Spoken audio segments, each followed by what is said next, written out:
All right, folks, it is showtime. An extra special episode, which is the timing is absolutely perfect. But as Mahir, my co-host, Gun the News will attest to, any point in the season would be apt for this segment right now. We're privileged to say we have once again, and if you, it's the second time for this channel, we have Steve Cohen, renowned sports psychologist, in the house with us. Thanks for coming in, Steve. Thanks for having me again. I'm looking forward to talking to you guys and your viewers. All right, so Steve, you were talking to us back in May. Things had dipped a little bit in our league program, and we were talking about a prestigious European Cup final in terms of the Europa League. All us Arsenal fans know how that worked out. Did you watch it at all? Do you know what happened there? Do you want me to bring you up to speed? Yeah, bring me up to speed. I do remember it, but it was a little bit of while, a little whiles back. There's lots Um, that's happened since then. yeah, So please do. so we talked about having this second opportunity to enter the Champions League, which is the Right. premier level of European competition. It was a Europa League final, which brought in itself the keys to an entry into this season's Champions League. Ultimately, Steve, we failed in spectacular fashion due to, we will all say, the mentality of this team and the coach. And like I said yesterday in previewing what's happened since, we've had a good off season in terms of the front office. We've brought in a number of personalities who are on the outside and have a track record of being ruthless. In Raul Sanyetti, who was a Barcelona, previously worked with Barcelona during their most successful years. We went through the off season and attained actually some very decent signings. An actual player on the left back, a defender who had a lot of success in Scotland with Celtic. So we believe as fans the personality of the mental strength of those players have been a little bit reinforced. We also went down and bought a winger who's widely sought after in Europe in Nicolas Pepe, a younger player who had a really good season last season. So just to give you some background. But we Sure. muddle on with all of those things being said and with the best will in the world. We did move out some of the weaker mentality players that we talked about in May, in theory anyway. And we brought in some decent players, and we had a good preseason. But in terms of league action, Steve, things have continued from the last 8 games of last year and spilled into this year. In terms of recently, we just completed our 13th game yesterday in a 2-2 draw against the Right. bottom team of the league. What's Right. happened in Uh, Southampton? so basically, after 13 games, we have the worst club record points tally in the history of the club, which goes back to 1888, 1886. Oh my goodness. Wasn't even born back then. Nobody was born back then. Yeah. Yeah. So, Well, Steve, people were born, but they're still not alive, obviously. we're going to delve into how the players are reacting to the leadership, which principally is the coach. Um, so I'm going to throw you in the deep end there and sort of attest to that question. Does everything come from the head coach, the leadership style? You know, and while we were talking about this, leading up to this appearance that I was going to have this week, I started to think about that a little bit more too. And I'm more familiar with some of the other, more popular American sports, right? Baseball and Yeah. hockey and football and whatnot. So, I think from your all's perspective, what impact do you really think that the head coach, the manager of, the soccer team, I'm going to say soccer, just to distinguish football and soccer, right? The Yeah. soccer team has, before games, when the games are actually happening and after the games are over? Like, you know, what impact do you think they have, you know, on those three different occasions? Yeah, so Steve, the game is actually a very fluid game and it moves pretty fast. There's two halves of 45 minutes each. Obviously, the biggest impact can be done in the preparation, Right. the days and actually weeks before. In yesterday's game, we actually had 2 weeks off to prepare for this game. I would say the coach has minimal impact while the game is in flow. And then you have an opportunity at halftime, which you see in most um, National Football League games, where you can make adjustments in terms of how you're playing. And then hopefully the second half can be stronger than the first half. It does seem, Mahir, and correct me if I'm wrong, that our coach is able to, he starts out playing very, very cautiously. So the fear of losing is very much inherent, Steve, in this coach. Yeah. And very often he makes some adjustments at halftime or into the game with 30 minutes left, halfway through the second half. And we actually finish stronger. Mahir, would you agree with that? We finish stronger and we have a better team set up by the end of the game. Yes, but to let Steve in on it, he's a very supposedly pragmatic coach, but his substitutions, I mean, Steve, he used to do it in his first year, which was last year, in his first season. He used to do them very early. So second half, before the second half whistle goes off, he's already made two substitutions. He's already changed the formation. Now he's leaving it till the 80th minute, the 70th minute, where players can't really have an impact. I mean, in 10 minutes, unless you're some sort of elite superstar, where, like the likes of Barcelona, say for instance, bringing on a Messi who can Yeah. score in the last minute, or I mean, even though we did have a last minute goal yesterday, if the referee hadn't added on 6 extra minutes of extra time Which is and a lot.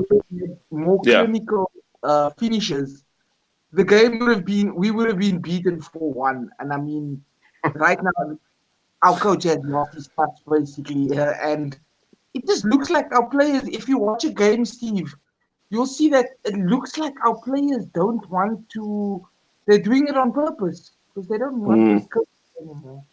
Which is so I think a couple of things that you guys have both said that's kind of interesting, and like, you know, immediately I hear that and just I'll got bells that go off. One of them is playing to win versus trying not to lose, right? There's a huge distinction in that, and that can obviously be reflective of the coach and some of the decisions that the coach makes. I can't think of any professional sports operation, any player who is successful when they are playing not to lose. You know, you want to have the mentality that I'm playing to win, you know, because you start to second guess yourself. You start to play a little bit more, devil's advocate, and you start to overthink things when you're trying not to lose.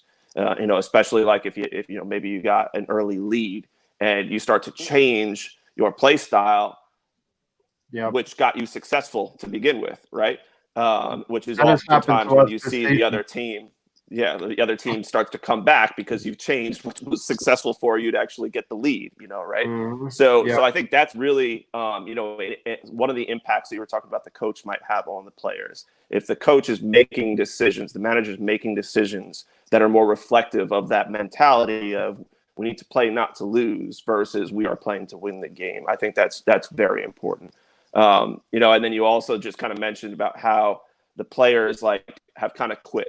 You know, they've kind of quit on the coach because they don't have that belief in, what the manager is, the decisions that the manager is making.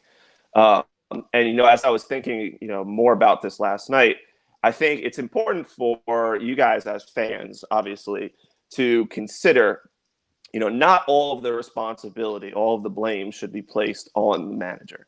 I know it's very easy to say we need to get rid of him, right? Like he obviously has not been very successful and it's all his fault.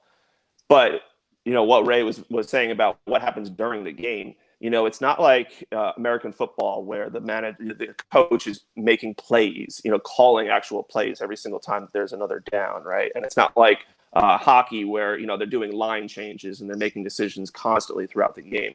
With soccer, a lot of what's going on the field when the game's actually happening is the players. And so there does need to be some player accountability.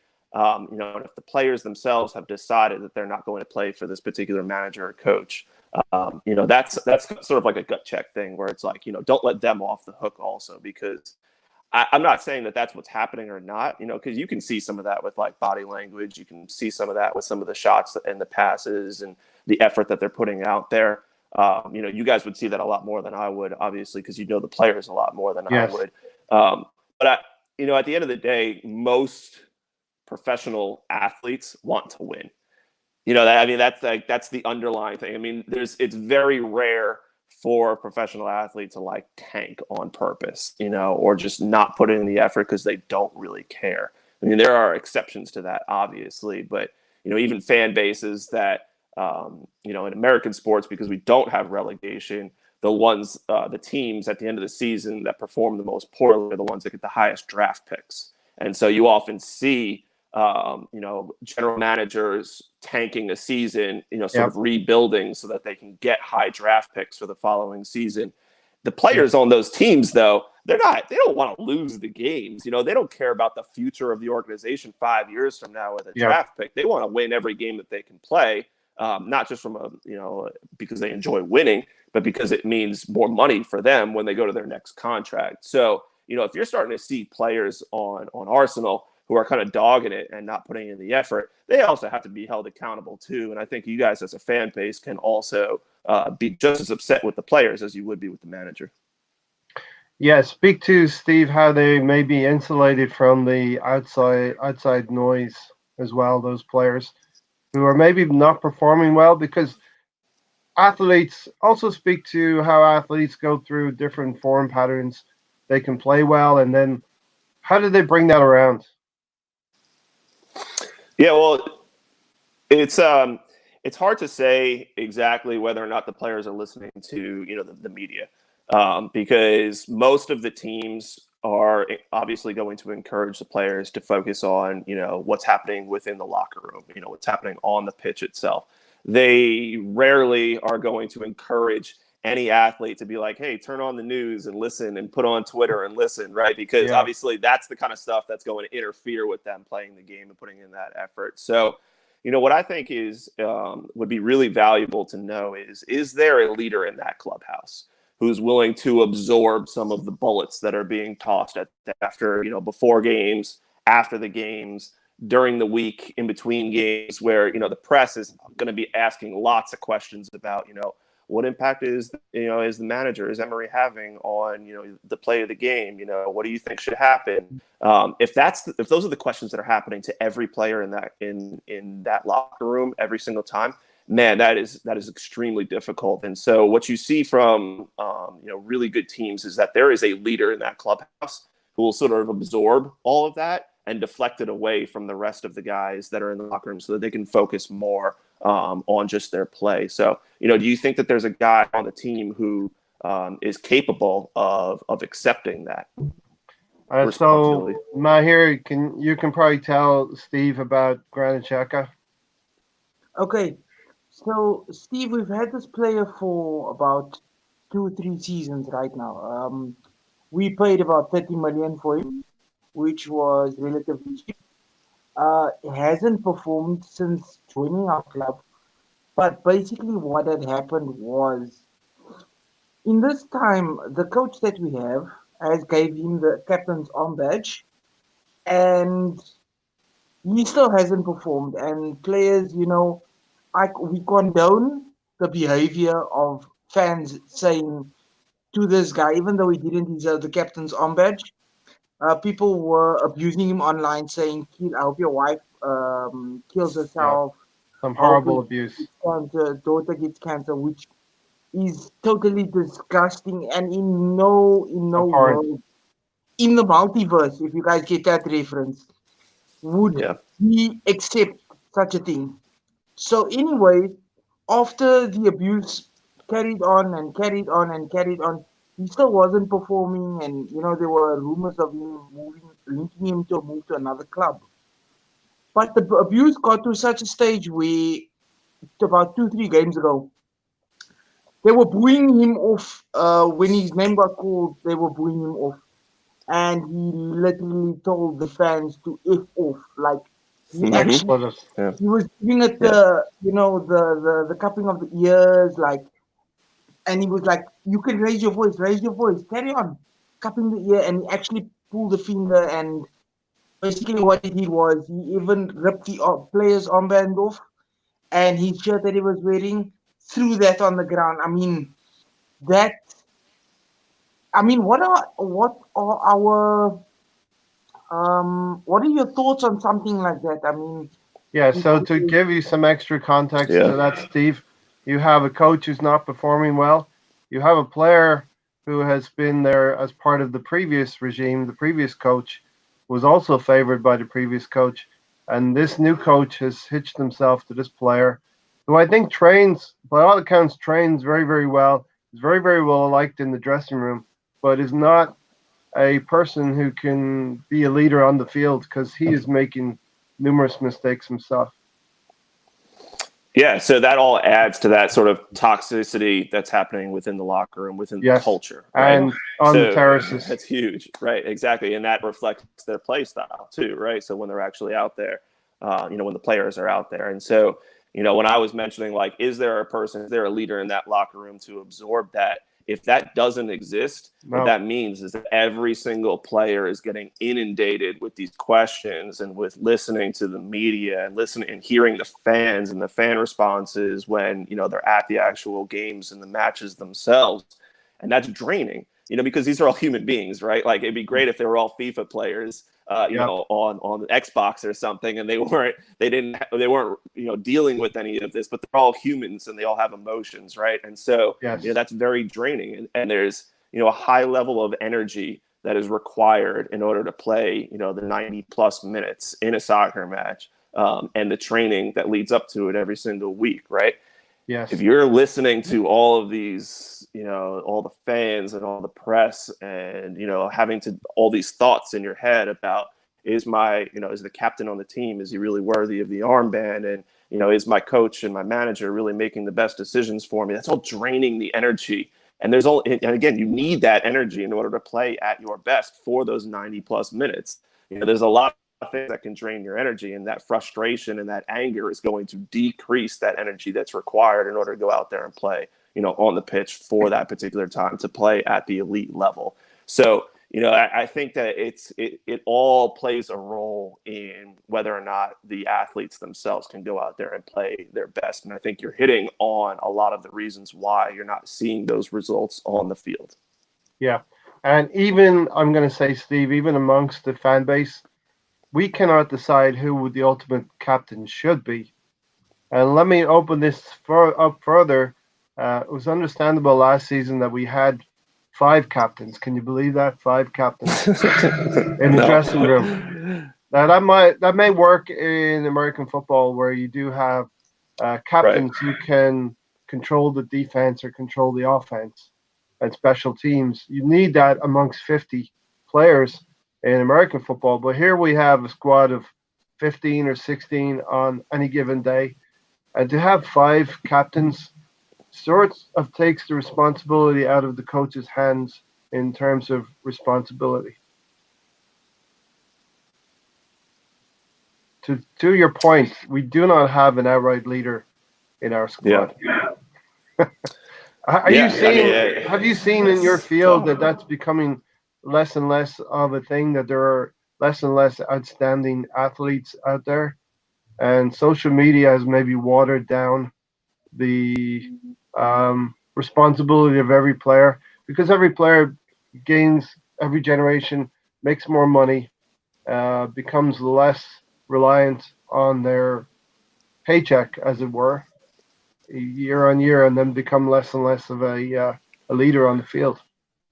No, I think the modern athlete has just as many, if not more, expectations that are placed on them. You have to think back in the day, 40 or 50 years ago, you didn't have a 24-hour news channel that was devoted to sports. Yeah. You didn't have social media. You didn't have Twitter and Facebook and, Snapchat and everything else. And so there is so much more coverage and so much more expectations. And, there's so much more like critique and evaluation of each of these players.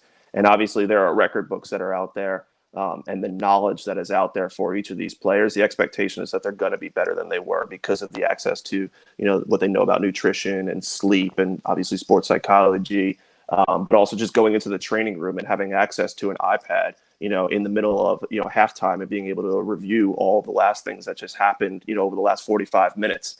I think expectations are, if anything, are higher on the modern athlete than they are from the previous, generation or two of athletes.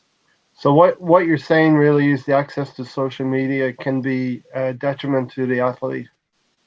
Oh, absolutely. And again, like it's so highly encouraged. If the front office could just put all of their athletes in just a little bubble and keep them away from all of the fans and all of the social media, all the newspapers, all the radio broadcasts, podcasts, everything, they would. But that's not realistic. They're human beings and they're allowed to do whatever they want to do. But yeah, if they could, if a front office, general manager, managers could just take them away from that whole thing and just have them devoted solely to the game and to practicing and to the rehearsals and stuff, then yeah, they would, but they can't, and so that's definitely an impact. Right. So I'm going to open this up to the few people that are watching. If you have any questions, Stan or London Old School. London Old School has a comment. So anyone who's in the chats, please bring a question related to Arsenal to Steve, sports psychologist. Thanks again, Steve, for coming in. Really appreciate it. London Old School. Evening, guys. Emery has got to go. In the press conference, he said the players' attitude is good. How can he say that? So obviously, Steve, he's covering for his players like any coach would do.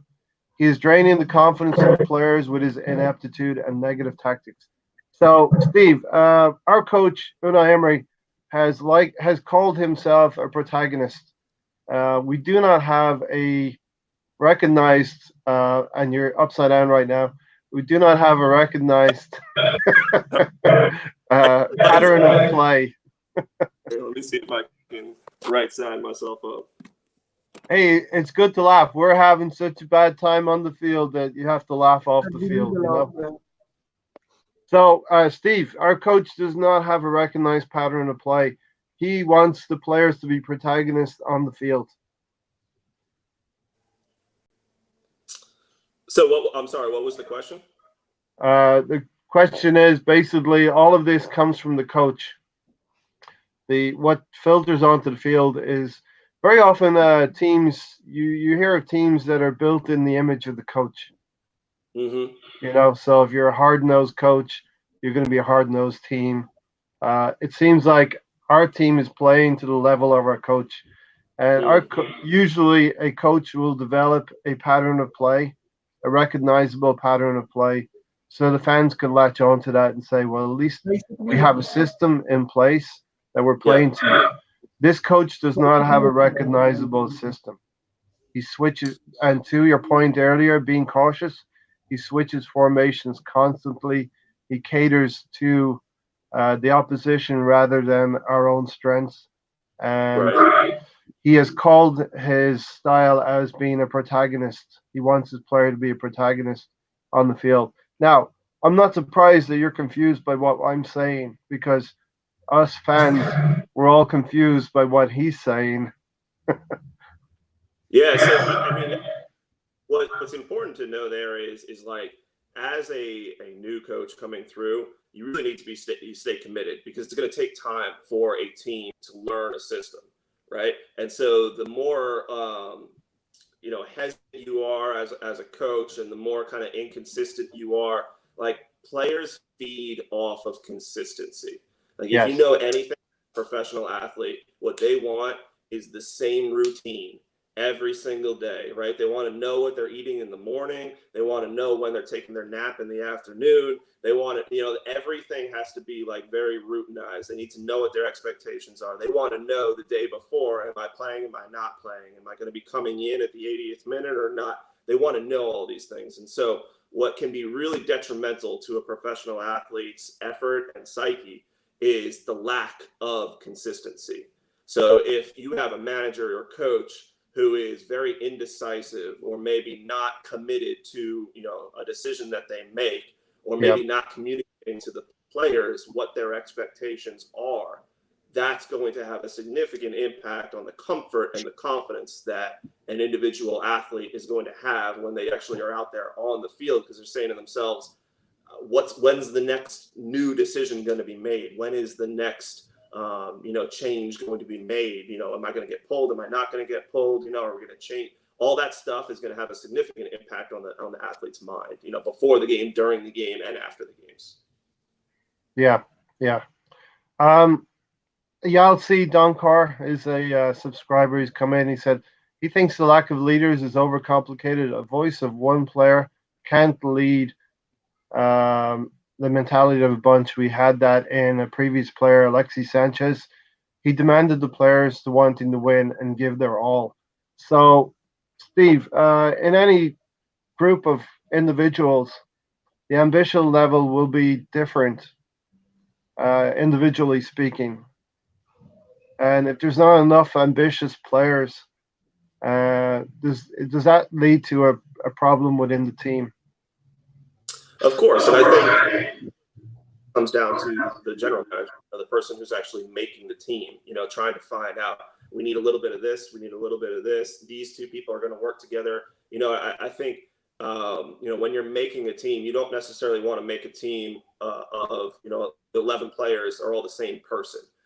Different personalities are going to work very well with each other. And sometimes you need, one outspoken person, and you also need one person who's a little more reserved. You also need, sort of like the jovial, joking kind of guy, but you also need a couple of serious guys. And like, that's what makes the really good general managers, the guys that are making the teams, figure like, how can this be a very cohesive unit, as opposed to guys who are very abrasive and are not going to be responsive to each other. And instead, they're going to be conflicting with each other instead of actually supporting each other, because the teams that make it across an entire season and are successful are the guys that want to play for each other. They're the guys that trust each other. They're the guys that care about each other. They're the guys that are putting their bodies out on the line in order to win for each other. They're not necessarily owner of the team.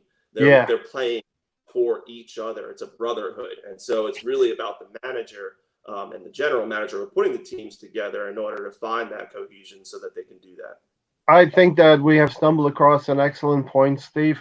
And Mahir, if you're still there, I'm just going to say what Steve has just mentioned. Steve, what you've just mentioned is a very, very good point. That Mahir, it can go further than the coach. It goes to Edu, who is the director of football, Steve. Mahir, Edu is the person also responsible for meshing the team together in terms of personality, not only talent, but also the personality. And I think as a club, Arsenal has not done a very good job with that for the last 10 years, maybe even more, Mahir. Because there's always there's always been the wrong person now. I mean, even the backroom staff, like we said, we had a previous coach who's been around for 22 years. In the best of his years, he was an absolute legend. Yes, he was our greatest coach in Arsenal's history. Mm-hmm. But then we brought in somebody who, in the start of everything, showed very good signs, brought in his own team. Apparently was very big on giving the players video analysis of, say, we're playing Newcastle or Man United. Like, this is the way they set up. We could make the subs at this time to impact if we're not having any results with the current team, the current starting 11. And I think after he lost his way, man, unfortunately, Steve. So everything has just been falling apart as of recent, I mean, a lot of head shaking, Steve. Yeah. And honestly, one of the questions that you had mentioned is there a different impact for sort of like seasoned, experienced players and the younger players, sort of the newer players that are on here. Yes, that's a segment we want to explore. Yeah, like I think that's part of that cohesion, that chemistry of the team that you're talking about. And as I was thinking about that and reflecting on it a little bit, I think it's not necessarily a distinction that all the experienced players are going to respond in a certain way, with this coaching situation, and then all the younger players are, because I think you got the mentality of an experienced player. They could either go in two different directions with this. The one direction could be they've kind of like been there, done it. They've kind of experienced something like this before, and they're more capable of understanding, like, how do I distance myself from all this garbage that's going on with the fans and the coaches and everything, and just go out and play, right? Or the flip side of that for an experienced player could be like, look, I know that this is broken, and I don't want to have to play, under these conditions, right? And maybe I only have a few years left of being able to play, and I don't want to play for this individual, right? So that's just the mentality of an experienced player that can go in two different directions. The younger players on the flip side of that could say, one younger player could say, like, look, I don't know what good looks like, so this isn't really affecting me because this is all I've ever known is what I'm playing under right now. Yes. Versus the younger player might be so overwhelmed by this lack of clarity, the lack of clear expectations and good communication, that it's really interfering with their progress and them actually doing well in the early part of their career. So a lot of different personalities and ways that the mindset could be different for those experienced players that are on the team versus those that are the younger guys that are on the team as well, which obviously complicates things for a coach trying to fix what's already broken, and a general manager saying, how do we fix what's already broken? Yeah, Mahir, we know, and all of the fans watching this on the playback or live know exactly the players you're talking about, Steve. So we have experienced players. We actually have two strikers who are experienced, and they have been the lifeblood of our season.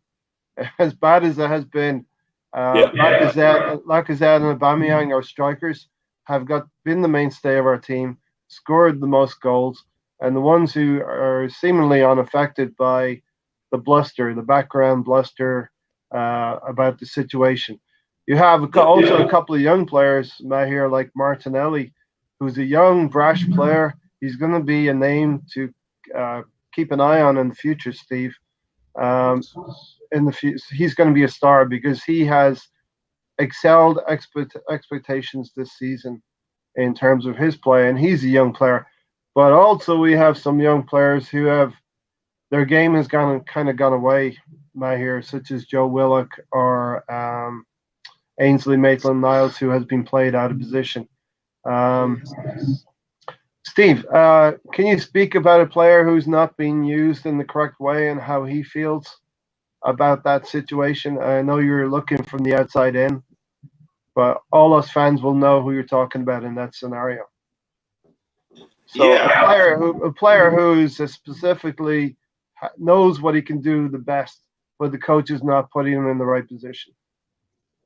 Yeah, I think for that person, through the roof, right?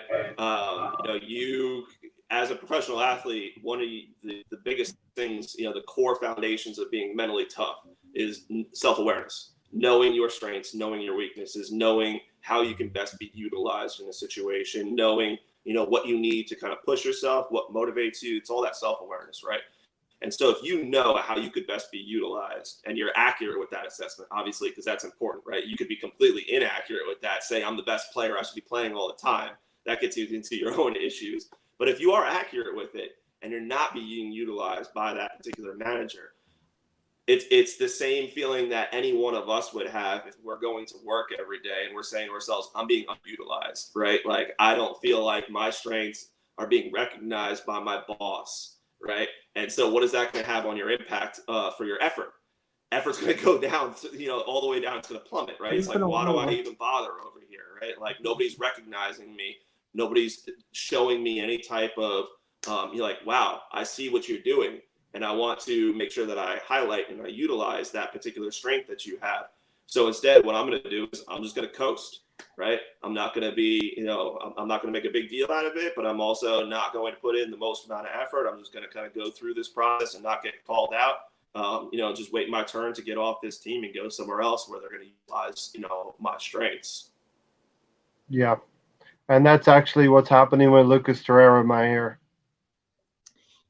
Steve is very unhappy because he's a defensive midfielder, right? For when he plays for his national side, he plays extremely well. You can see he's a machine. This is the reason why we bought him after many, many years, right? Many years that we've needed a DM, right? This jigsaw piece, yeah. A defensive mid and like a solid defensive mid.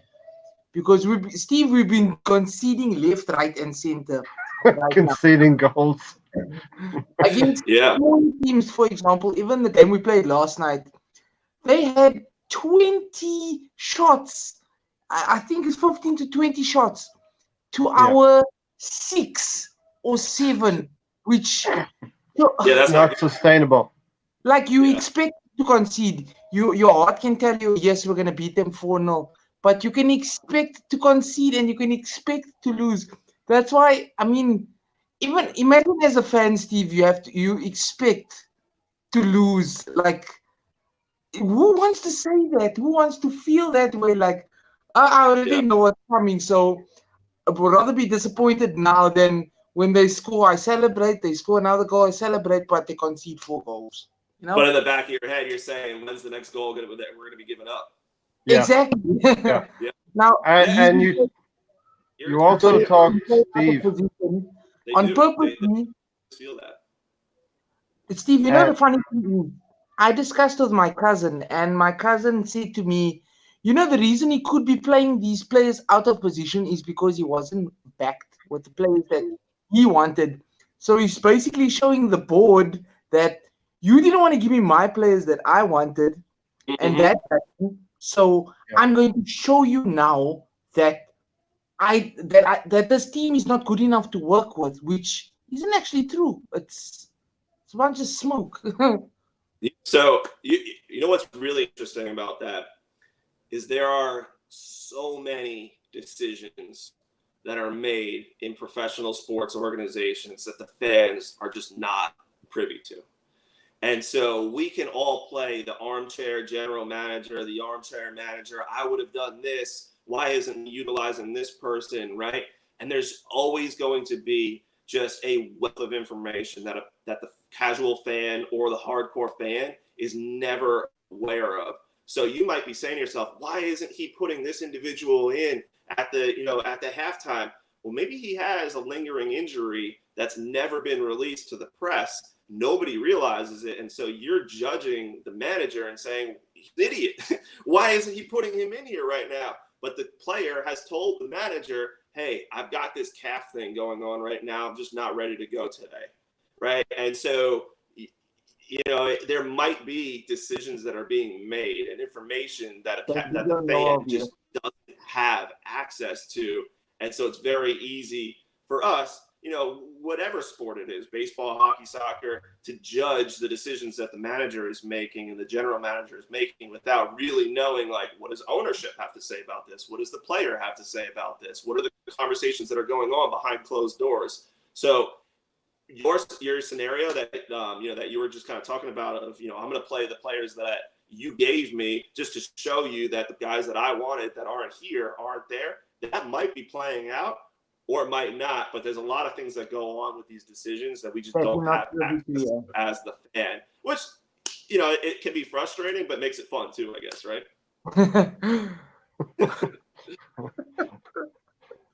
We're not having a lot of fun. No. Class right now. What are you talking about? We're having fun on this podcast, yes. Yeah, And Steve, a lot of our guests have said this has been cathartic for them when they come on and talk about it. Can you speak to how it helps to actually talk about the problems, even though you feel like out of control, not in control of the situation? Yeah, I think, generally with human nature, it's just nice to normalize what you're experiencing, right? So, like, the idea that I am not feeling something that nobody else is feeling, when you start to be in a group of people that are all experiencing the same emotion as you, it starts to decrease the intensity level of it. It's like, okay, so I'm not the only one who's thinking like this person's crazy and I'm frustrated and angry. Like, we're all frustrated, we're all angry, and we can kind of like talk through like why we're angry and what we would do differently. That process in and of itself is just going to kind of decrease some of the emotions that you're experiencing. And again, like, we kind of talked about it already, but like just a little bit of sleep and a little bit of time usually helps decrease some of the intensity levels of that frustration from yesterday's game. We also talked about our fan base, and it's always going to be divided, I feel, because of, in a perfect world, if everything was going well, we're winning every game, we're going to win the league, we're going to win every trophy, 100% of the fans would be happy. There'd be no dissension in the ranks. But because of social media now, everybody has an opinion, and everybody feels like their opinion is the most important and should be valued to a greater extent than anyone else. So can you speak a little bit about fan base and social media? I think if you guys, were at the top of the standings, you guys had, qualified for Champions League and everything, you would still find something to complain about, because that's the fan. You identify who can do better, right? I delve in and watch some Liverpool podcasts from time to time. They're on cloud nine. I don't see a lot of dissension in their ranks. No, not at all. They're not saying, that we won 3-1, so we shouldn't have given up that one goal right there. They're saying that, but it's not at a crystallized, passionate level. Oh, sure. I mean, I can tell you, I'm a fan of the New York Islanders NHL team. We've had a 16-game point streak, which is the history of the franchise. It's never happened before. And after every single game, the fans are still talking about what we could do differently, which player could be doing this, the penalty that we gave up, etc. So there's always going to be something to critique, and that's part of the manager too. I mean, the manager for Liverpool, with a team that's winning at the top of the standings, they're not content just because they're winning. They're always trying to make adjustments, and they're always trying to make sure that the next game is better than the last game. So I mentioned, I think, before we started, we've had our worst start in club history across 13 games. 18 points. When you get 3 points per game. So after 13, you should be max is 39. We're on 18. It's a huge fall off, and the worst in club history since 1886. Can you speak to the maturity levels of our fan base? Some of who have only known one coach before, and I've been following Arsenal for 33 years, and this is the worst I've known it. But there are older fans than me who have said times have been worse than this. So how do we deal with this situation? Do we just accept that maturity plays into it, and some fans feel more strongly about it, or how would you address that? Tough question. It's hard to talk about how I feel, right? Because like you guys are all entitled to your own, your own feelings, your own perspectives, your own emotions. Right? Yeah. But one thing I will say is that it's very difficult to compare current teams, current players with teams from 20, 30, 40 years ago, right? So, we always go into this like, who would be the best team ever out of like the last 100 years, right? Or who's the best player in the It's so difficult to compare, right? So, we've already kind of addressed a little bit, but the current players, the current, structure of the EPL is different than it was 20 or 30 years ago, right? There are better players out there. There are different salary cap structures that are out there in terms of where the finances are being placed.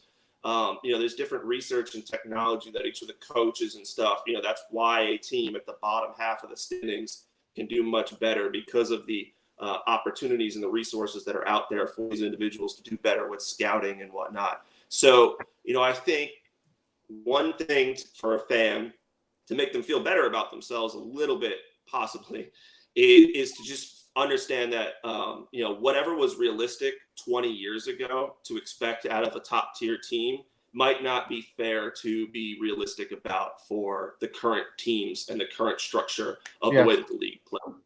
I think they just have to kind of come to grips with there are other teams that are going to be better and compete, and it's probably going to be a little bit more difficult for those top teams to just run away with it like they used to back in the day. Yahtzee is saying with this current team, it shouldn't be this bad compared to 30 or 40 years ago. Yeah. 30, 40 years ago, Arsenal could do a lot of things that they can't do right now. And there are a lot of teams that were not able to do things that they can currently do right now. So, I think across all professional sports with all athletes that are out there, it's just hard to this person or that one, right? I want to put out a disclaimer that we're not going to solve Arsenal's problems today, just the three of us. No. I'm not flying out to London or any of the places out there right now, and I'm not getting paid a lot of money to do that. So I can just give you my advice and my what I know from my experience. That's all. Steve, you've worked with you don't have to name names, but you've worked with athletes in your occupation, and I am absolutely sure Arsenal has a sports psychologist as well. What kind of things, what kind of practices would they be going through now, and would things change in terms of how the season is progressing? Like things are getting really bad, we're going to change things up a little bit, or do you keep a constant routine? That's a fantastic question. It really is. I think if I was playing the role of the sports psychologist with that particular team, the work that I would have done would have been all before the season started. In terms of like developing the culture and like the commitment and like, what are the goals that we are working towards? How are we going to achieve those particular goals? What are everybody's expectations? What are their strengths that they're going to utilize throughout the season? What are we going to stay committed to? That's all before the season. If during the season you're trying to identify your identity, your culture, develop cohesion while there's a losing streak, or the first half of the season is the worst season that you've ever had in the history of the club, you're screwed. It's very hard to build a foundation. You want to build the foundation before the season starts in terms of the mentality and the mindset, so that when the season begins and it's going on and you're having some of these adversities and challenges, that resilience already has a foundation that we can build upon. So we're only kind of making small tweaks as a sports psychologist, kind of adjusting based off the foundation that we've already laid in the off season and before the season has started. Now, obviously, things are going to happen throughout the season, and there's definitely going to be adjustments that need to be made. But if that core foundation that everybody is committed to is already there with the culture of the clubhouse and what the goals are of the clubhouse, it's a lot easier to do the type of work that I would be doing with those individual athletes. I know it would be done in a group setting, but would that also be part of an individual could come to the sports psychologist, speak one-on-one? Yes, absolutely. So what I would be doing if I was aligned with a team is I would be out there kind of, during the practice sessions, doing a lot of observation, kind of like one-on-one. A guy comes off after one of the drills or whatever, and he's, grabbing some water or something like that, and just kind of, shooting around with them, just kind of, just talking, building some rapport and stuff, maybe bring up something about what's been going on with them, and then let them go back out on there. And then maybe after practice is over and they've showered and they're ready to go or whatever, maybe bring them into my office and just do kind of like, 5, 10, 15 minutes or whatever, just kind of catching up. So there'd be some of that individual stuff also. Maybe at the end of the practice might bring the team together, when they're kind of breaking down, and maybe make, a comment or two about what I've been seeing out there or something to reinforce the coach's message of, what the takeaways were from the practice, just from my perspective of what I'm seeing from a mental perspective, not a tactical or a strategic goal or anything along those lines, just kind of what you're seeing from, confidence and focus and motivation, that kind of thing. So it's definitely a blend between the group stuff that I would do, maybe working with just the defenders, maybe just working with the leaders on the team, the captain teams, and then also doing just very much individual work also. So a lot of those things are happening probably. I would imagine the most important part of your job is to be able to converse with the person, get to know them, get them to lower their guard, and talk to you. Absolutely. Yeah. Especially because there's a stigma behind still sports psychology, right? There's this idea that I'm a clinical person. I'm going to talk to you about your feelings, and you're going to lay on a couch if you're talking to me, and just getting them to understand that, no, it's all performance related. It's all about how do you maintain that focus amidst distractions? When things aren't going well, how do you stay motivated and put that effort in on the field? So a lot of that just comes from just breaking down some of that stigma and barriers, but also just getting to know the person. So building rapport, building trust, getting them to understand that they can talk to me and they feel comfortable talking to me, and the expertise that I have can help them in a very separate domain than what their strength coach is helping them with when they're in the gym, or their physical therapist is working with them on, or the coaches are working with them on. It's a very different domain. If they can understand that the mental game is a component of performing well, they're more likely to have that conversation with me, that I can actually. And we're getting close to the end here, Steve, but a few more questions. Sure. So to take that on in a way, Unai Emery, our coach, has been talked about as being a good coach, but not a good manager. And in that way, I'm going to say he's a coach who's able to tell the players what they need to do, but he's not a coach who's able to relate to the players. And this is what we're seeing from the outside as a manager works. Yeah, so that's the big that's the thing when it comes to a manager, right? Is you want to have like that technical, tactical expertise to be able to come up with a good game plan and strategy, and be able to notice what's going on, on the field, on the pitch, and make those adjustments. But the second component of what makes a good manager is managing personality, right? And being able to understand, how do I push guys, and what makes them tick, and do I need to put my arm around this person, or I need to give them kind of a kick in order to get them going? That is, for me, that's just as important as being a good on-field manager, as being the good person who can put out the right people out there and make the adjustments in the game time decisions. Being able to build that same relationship that I was kind of talking about as a sports psychology coach, it'd be the same thing for, a manager, to be able to have the trust, the respect of the players, communicate with them effectively, and then also just be able to, again, manage personality. And if you're not a good manager of personalities, you're not going to get the most out of the players. You could be the smartest, soccer player. You could be a genius with the X's and O's and where you're going to move guys around. But if you can't manage personality, you're not going to get the most out of the players. Right. Mahir, if you have any questions, jump in. But I do have a question to continue on from that, Steve. Okay, so what goes on in the mentality of the front office, the people who are pulling the strings, when they see a mess in front of them?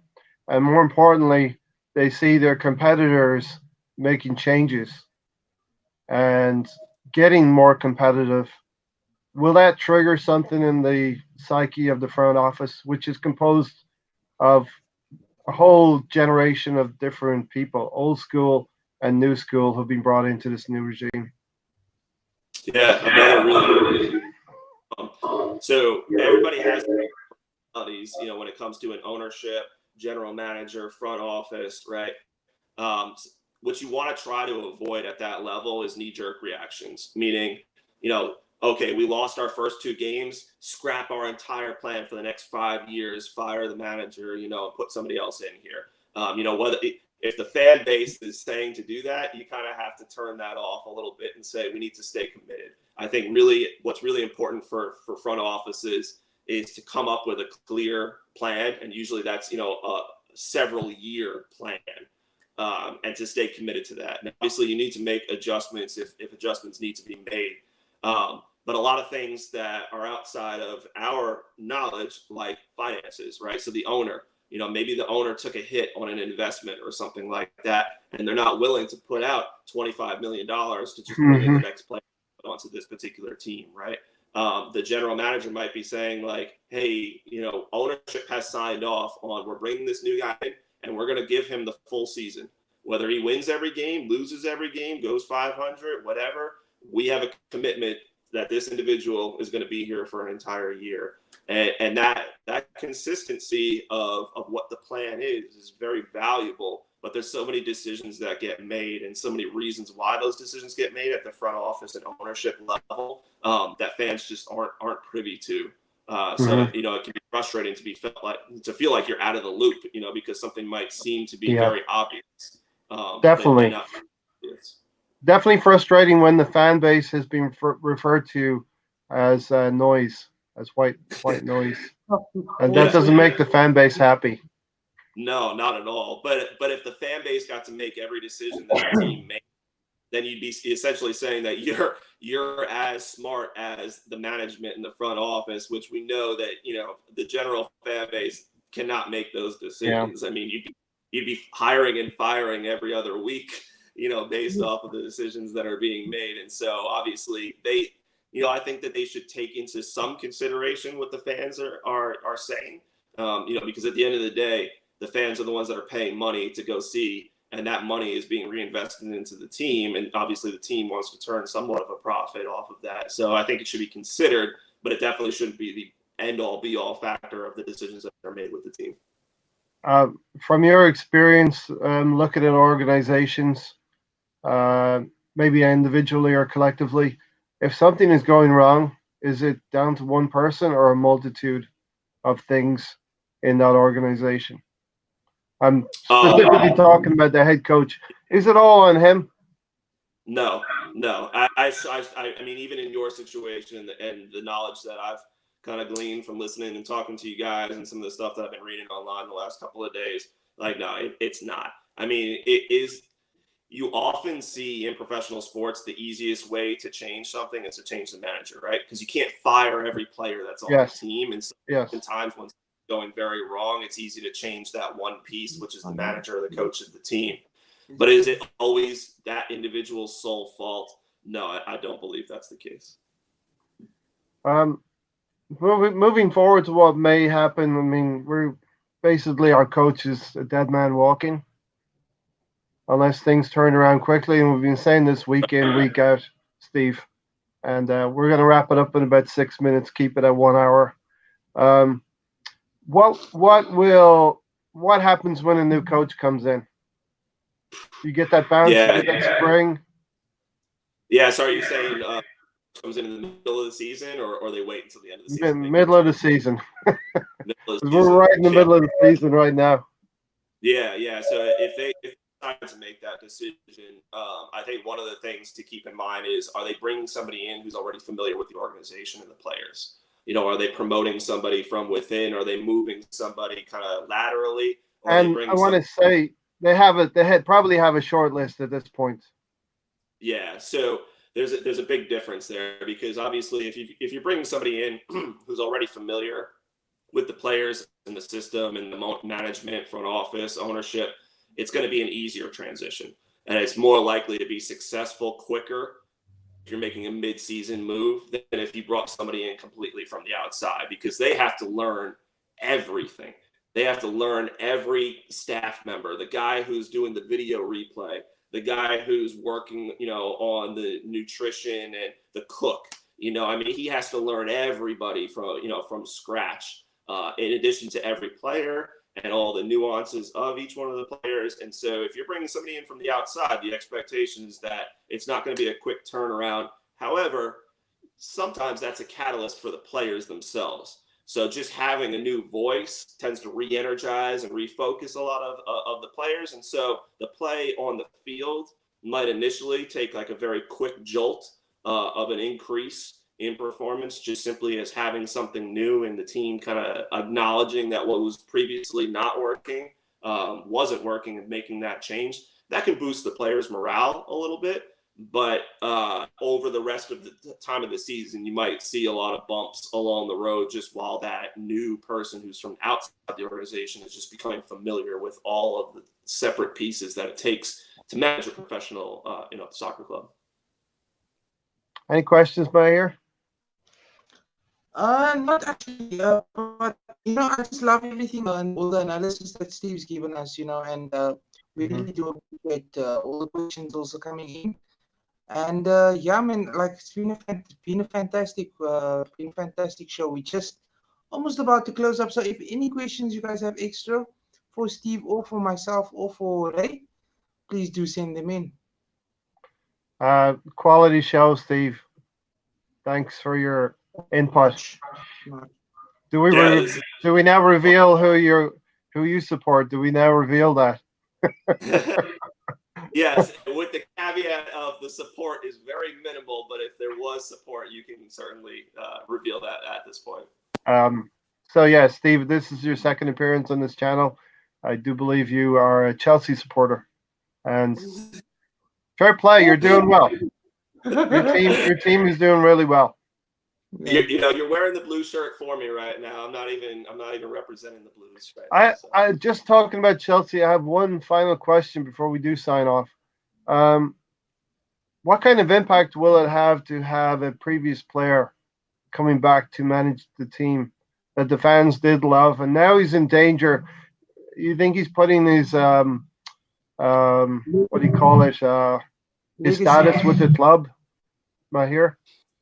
Yeah, he's putting that on the line with the fans, where fans very often put the playing side and the coaching side together in one, and he gets his remembrance from that.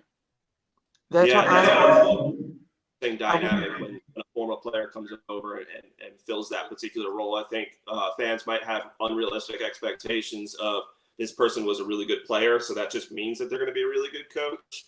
And oftentimes that's not the case. You can be a great player and be a terrible coach. But there's always going to be that component. We talked about there are two different pieces of a coach, right? The on-field manager doing the X's and O's and also managing personalities. Yeah. Former players often can get the respect of the players that they are now coaching a lot quicker than somebody who doesn't have that previous playing experience, especially with that particular club. So the buy-in from the players might be there a lot sooner than a new coach that happens to be coming into that organization. But again, if they're terrible with the strategy and a bad communicator, and don't set out those realistic expectations and everything else that comes in with a coach, they're not going to be successful. This final question: the status of the coach. If you're bringing in a new coach, the players have to respect him first and foremost. Disciplinarian or not? What's your take on that? Respect is not given. So, the players themselves, they aren't necessarily required to respect anybody other than the fact that they're contracted by the team to play for the person who's chosen to fill that role. But any manager that comes in and just expects that level of respect is probably already putting themselves behind the 8-ball right there. I mean, I think that they should come in with the realistic expectation that I need to earn your trust. I need to earn that respect. I need to earn you guys listening to me and playing for me. And that probably is going to adhere to what the players are looking for more so than somebody who comes in and is just, going to say, you're going to listen and do everything that I say just because I'm in this particular position. Oftentimes that is not the way that players respond best, especially with this generation of players. I know I said final question, but I have the last one. Because I think you're great, Steve. Thanks for coming in one more time. Do you think our present coach can turn things around? Looking from the outside in. You're really trying to throw me under the bus here with the Chelsea comment and now to give my support to Emery, right? And it doesn't seem like he's changed his DNA. It doesn't seem like he has changed the way he's going to coach. Yeah. I mean, with the limited knowledge that I have about what's kind of going on and just kind of hearing from you guys, what's happened recently over the last few weeks and stuff, I know he had a successful run at one point managing the team, but it sounds like at this point he might be at a point of no return. And it might be best with the organization to just finally move on from that individual. It's not to say that it couldn't turn around, but it sounds like the level of frustration just from the fan base and the expectations that they probably had for this manager, even if they didn't expect them to be at the top of the league, is probably better than what it is right now. And if he's not willing to make the adjustments that the front office is suggesting, then they're probably looking to make that move, with the caveat of hiring in season to bring somebody new in to change things around is often much more difficult than bringing somebody in the off season. So it might be just the difference of weathering the storm for one bad season and then making those adjustments in the off season, which, it makes it for a long, next few months for you guys, but it's just typically more difficult to make adjustments for all professional sports teams in the season than it is during the off season. Yeah. So Yalci said, honestly, I don't know, but I wanted Arteta, who was a former player, and I'm okay with seeing what Lundberg can do. It's just the unknown behind them. So you don't need to comment, Steve. Arteta is a previous player who's with another team right now. And Lundberg is already in place as, say, a second coach behind the coach right now. So he will be the caretaker if anything happens immediately. Yalci said, Zinedine Zidane never managed and took Madrid to 3 Champions League wins. So a great player in his own right, and he's a great coach as well. But having difficult times right now. And we're just going to close out pretty soon. So again, the unknown could turn out to be good or bad, but that can only be determined given a chance. Okay. Again, when you make a change, when you make a coach change, you're delving into the unknown a little bit. Of course. At this moment, I would take Arteta, Freddie Ljungberg, Vieira, who are all three of those are previous players, Rafa Benitez, Allegri. So that's probably the guts of the short list that I talked about. And finally, Steve, we'll leave this with you. Lampard is doing well at Chelsea. Lampard is a previous player, and they're doing very well. Kudos to Chelsea. We want to be where Chelsea is right now. With Tottenham. With time, the Gunners. With time. Maybe. Yeah. Matt here. Great show with Steve. Much appreciation, Steve, for coming on. Really appreciate it. Yeah, thanks again for reaching out. I love talking this stuff. This is my passion. This is the field that I've been in for the last 10 years. Whether it's with a team that I'm a fan of or not a team I'm a fan of, or a sport that I'm less familiar with.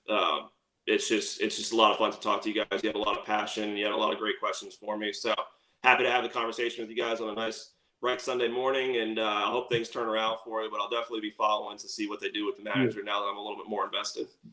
So I think we'll make it a biannual thing and touch base with you April, May. Sure, that sounds great, Rick. Just reach out, let me know. Hopefully our fortunes have turned for the good, and we're on the way up. Yeah, there'll be plenty to talk about, right? Yeah. Matt here. Thanks for coming in as usual, my co-host. But Steve, special guest today. Thank you very much. All right, thank you guys. We are out of here. I hope this has helped. Like I said, I hope if you're watching this back, it's helped the healing process because we're going through some pain right now, and we shall see what happens. You got to stick to your team through good and bad, right, Steve? It's your choice. You can always find a different team. That's not the answer I was looking for.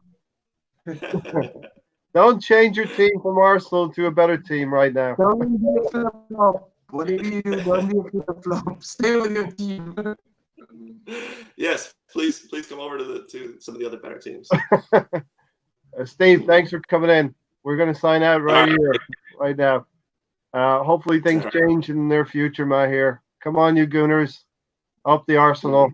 And kudos to Chelsea. They're doing well. We want to be where they are. No kudos. Cheers, Steve. Thanks, Steve.